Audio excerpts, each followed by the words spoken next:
이어서요. 연예계 팬 문화를 둘러싸고 있는 고질병에 대한 이야기 하나 해보도록 하겠습니다. 팬들의 어긋난 사랑으로 힘들어하고 있는 스타들 얘기인데 일단 먼저 얘기해볼 건 얼마 전에 군 생활을 마치고 팬들 곁으로 돌아온 BTS의 정국 씨 얘기입니다. 전역하던 그날의 스토킹 범죄의 대상이 됐다고 합니다. 걱정이 좀 이어지고 있는데 이거 어떤 이야기였을까요? 그렇습니다. BTS 멤버들이 군 생활을 마치고 지금 다시 사회로 돌아왔습니다. 이와 관련해서 정국 씨가 군대에서 전역한 날 바로 그날 있었던 일인데요. 한 30대 중국인 여성이 이 정국 씨의 집 앞에 찾아가서 초인종을 반복적으로 계속해서 누른 겁니다.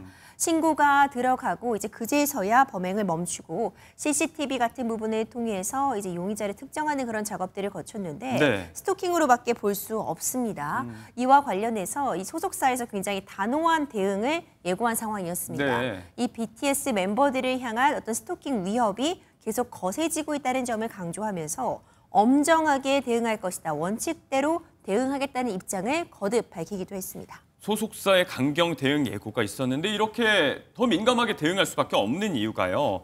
같은 그룹이죠. 앞서 BTS 진 씨를 대상으로도 다소 불미스러운 일이 있었습니다. 이미 작년에 진 씨는 이제 제대를 했는데 그 기념 팬미팅에서 또 불미스러운 일이 하나 있었죠. 네, 그렇습니다. 작년 6월 가수 BTS 진이 군 전역을 하면서 기념 팬미팅을 가졌는데요. 1000명이 넘는 팬들과 함께 팬미팅을 가진 자리에서 프리허그 행사를 했습니다. 근데 이 자리에서 그냥 한 명 한 명 고마움을 표하기 위한 행사였는데 여기서 기습 스킨십을 시도를 한 건데요. 볼뽀뽀를 한다든지 목덜미에 뽀뽀를 시도한다든지 두 명의 팬들이 이 같은 행동을 벌였고요.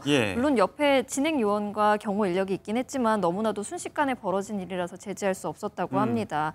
그리고 이 기습 스킨십을 시도했던 팬 중 한 명이 블로그에 후기 글을 올리면서 일부 다른 팬들이 분노하며 성추행 논란으로 이 고발을 한 사건이기도 합니다. 반성이 아니라 이제 좀 좋았다 그런 식의 지금 반응이 있었던 거죠. 네네. 네, 그런 부분들 때문에 어떻게 보면 공분을 좀 사기도 했고 팬미팅 이후에 공익 고발을 당하기도 했는데 앞서 살펴봤던 정국 씨의 사례는 지금 무단 침입을 시도한 것으로 알려진 현행범이 중국인 여성인 것으로 알려져 있고 이런 경우에 이제 범죄를 저지른 경우가 외국인 팬인 경우가 종종 있거든요.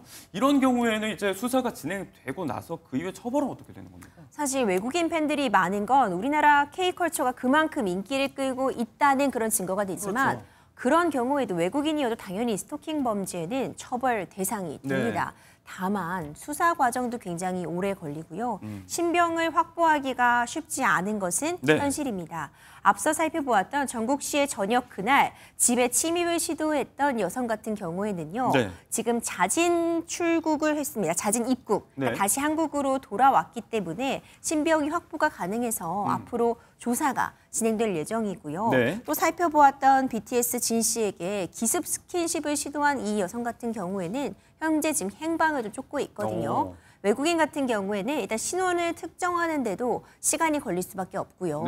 출국해버리고 나면은 신병을 확보하기까지 해당 국가와 또 공조 작업도 필요하기 때문에 시일이 걸려서 일단은 좀 시간이 걸릴 수밖에 없다. 하지만 외국인 역시도 한국인을 대상으로 한 범행이라는 점, 이 범행 장소가 한국이라는 점, 이런 부분들을 감안하면 처벌 대상이 됨은 분명해 보입니다.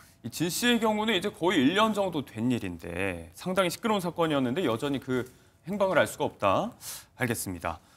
이 어긋난 팬심으로부터 고통받고 있는 스타들의 얘기들 사실 뭐 연예계에서는 하루 이틀 된 얘기는 아니었습니다.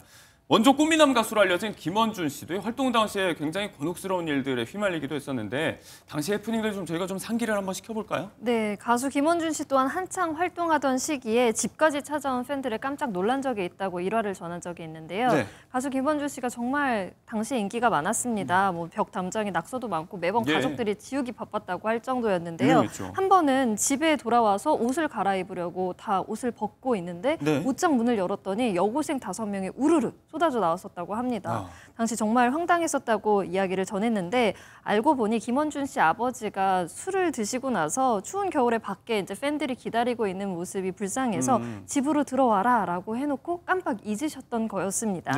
뭐 팬들과 마주했던 당시 상황을 지금에서야 웃으면서 전하긴 하지만 당시엔 정말 놀라고 황당했을 것 같습니다. 이런 전말을 알면 또 이제 해프닝으로 저희가 볼 수도 있는 부분들이긴 한데 연예인들을 대상으로 한 이런 스토킹 범죄는 그만큼 더 큰 주목을 받지만 이런 피해가 사실 뭐 직업을 가리고 발생하는 건 아닙니다.